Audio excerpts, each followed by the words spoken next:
Hello student, science একাডেমিকে তোমাদের সবাইকে স্বাগতম। আজকে নবম দশম শ্রেণীর রসায়নের পঞ্চম অধ্যায় যৌগের জারণ সংখ্যা কিভাবে নির্ণয় করে সে সম্পর্কে একটু দেখানোর চেষ্টা করব। দেখো, একটা যৌগ, একটা যৌগ সালফারের জারণ সংখ্যা সালফারের জারণ সংখ্যা নির্ণয় করো। আচ্ছা, নির্ণয় করো। আচ্ছা, যৌগটা কি? H2SO4। এই যৌগটার সালফারের জারণ সংখ্যা নির্ণয় করতে বলছে।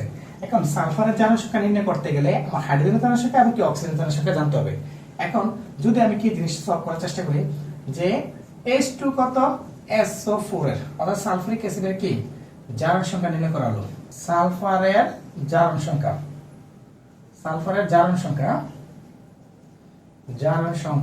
নির্ণয় করা হলো। আচ্ছা, এখন নির্ণয় করতে গেলে যার জারণ সংখ্যা নির্ণয় করবো তারটা আমরা কি X ধরবো। তাহলে ধরি বা মনে করি, সালফারের জারণ সংখ্যা কত, সমান কত X। আচ্ছা, এখন সালফারের জারণ সংখ্যা যদি আমরা X ধরি, এখন দেখো, এখন বলে আমরা যদি কি জিনিসটা করতে যাই, তাহলে এখানে সালফিক অ্যাসিডের জারণ সংখ্যা বের করতে গেলে হাইড্রোজেনের জারণ সংখ্যা জানতে হবে। হাইড্রোজেনের জারণ সংখ্যাটা কত, প্লাসের কত 1। আচ্ছা, সাথে আছে কত 2। আচ্ছা, এক মূল থেকে আরেক মূল গেলে কি প্লাস। তাহলে এখন সালফার থেকে কি সালফারের জারণ সংখ্যা কত X, বুঝতে পারছি। এখন সালফার থেকে অক্সিজেনে গেলে অক্সিজেন জারণ সংখ্যা ব্যবহার করতে হবে।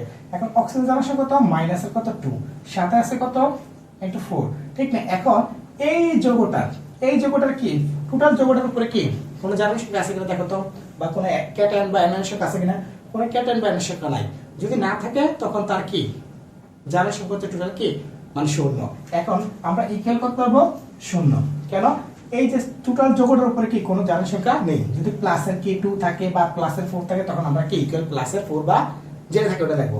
এখন যেহেতু নাই তার মানে ধরে নেবো কি আমরা কি টোটাল কি তার কি জারণ সংখ্যার সমষ্টিটা হচ্ছে কি 0। এখন যদি করি প্লাসের কত 2, ঠিক না, হ্যাঁ, প্লাসের কত X, তারপরে প্লাসের মধ্যে মাইনাসের কত 4 দুগুণে কত 8, ইকুয়াল কত 0। এখন 8 থেকে যদি কি 2 চলে যায় তাহলে কত থাকে X মাইনাস কত 6 ইকুয়াল কত 0। তাহলে এখন X যদি রেখে দিই তাহলে কি 6 টা হয়ে গেলে কি প্লাসের কত 6। তার মানে বুঝতেছি আমরা কি এখানে কি সালফারের জারণ সংখ্যা হচ্ছে কত প্লাসের 6, কারণ X মানে কি হচ্ছে আমার কি সালফার, ঠিক না। এখন সালফারের জারণ সংখ্যা এখানে কত প্লাসের কত 6। এইভাবে তোমরা কি বিভিন্ন যৌগের কি জারণ সংখ্যা নির্ণয় করতে পারবে। আশা করি বুঝতে পারছি ক্লাসটা। আজকে এতটুকুই, আল্লাহ হাফেজ।